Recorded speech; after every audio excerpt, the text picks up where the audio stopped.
Retro handhelds are a big thing, especially in 2024.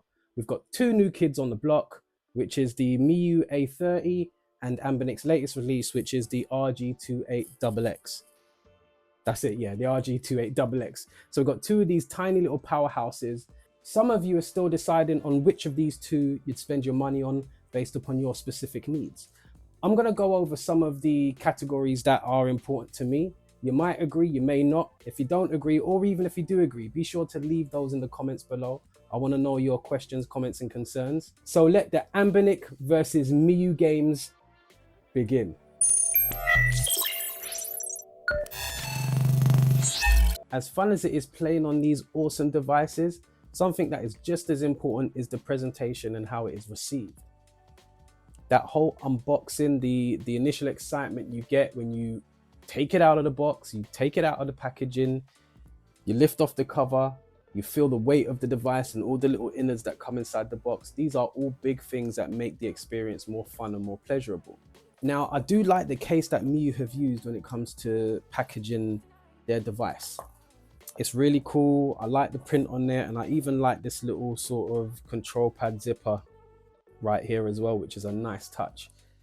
The only thing is to unbox something, you need to actually have it in a box. And if I recall, the last time we saw a Miyoo device with a box, it was probably the Miyoo Plus. I don't know why they don't just ship it with boxes anyway, but to me that kind of just spoils it. You just get it in a plastic grip baggie with bubble wrap, and then you got this.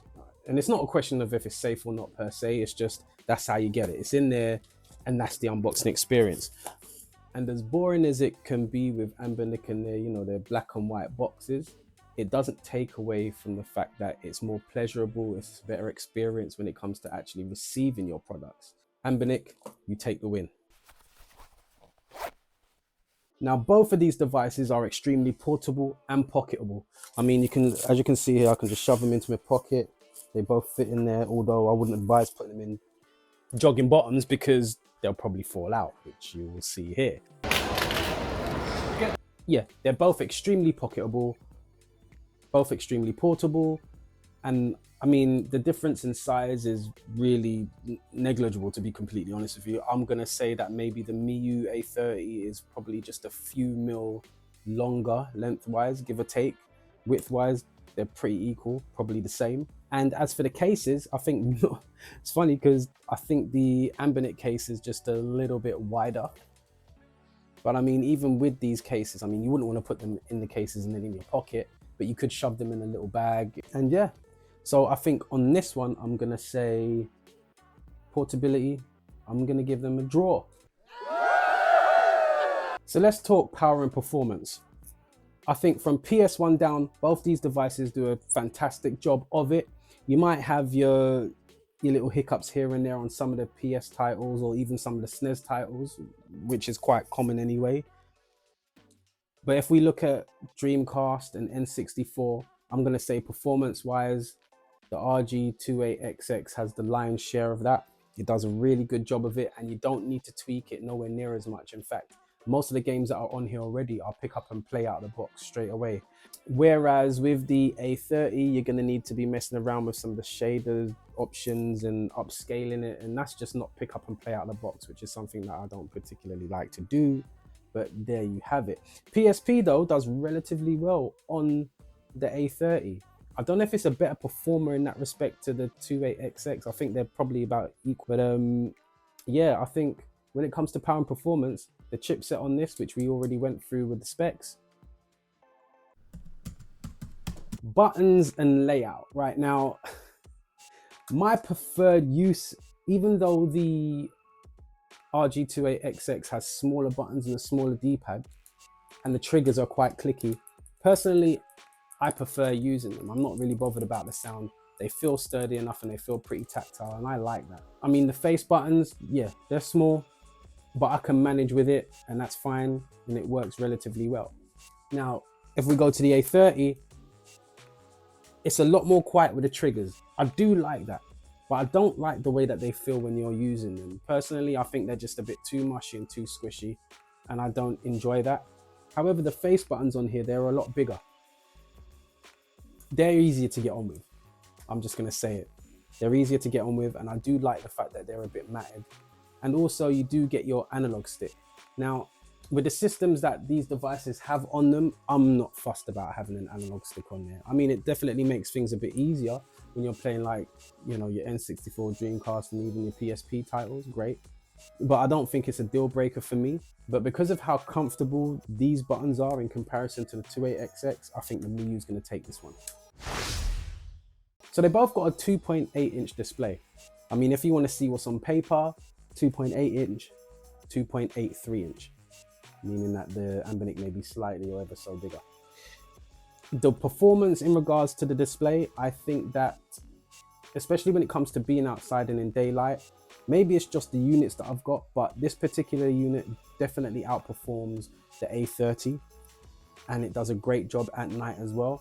I find that viewing angles and, you know, just being in certain light elements, I think that the A30 suffers quite a bit. And now I don't know if it's because of the protective lens that's on the front here, but the A30 just doesn't look as vibrant or as clean or as clear as the 28XX. With regard to the operating systems or the firmwares, whichever you want to look at it, I like what they've done with Anbernic. It's very clean, it's very clear, that's true. And I like that they got a search feature on there, which is something that, as I can see on the A30, it doesn't have. Although I think that in terms of themes and the way that they look, I'm definitely gonna lean more towards the Miyoo. I think that Miyoo's always had great themes, but we'll see what happens, because I'm gonna say that they're probably gonna both have their little firmware or custom firmware upgrades at some point. So it'll be interesting to see what the community come up with, and we'll take it from there. But I think I'm going to give that a draw. In my opinion, I think that the A30 just feels a little bit on the cheaper side.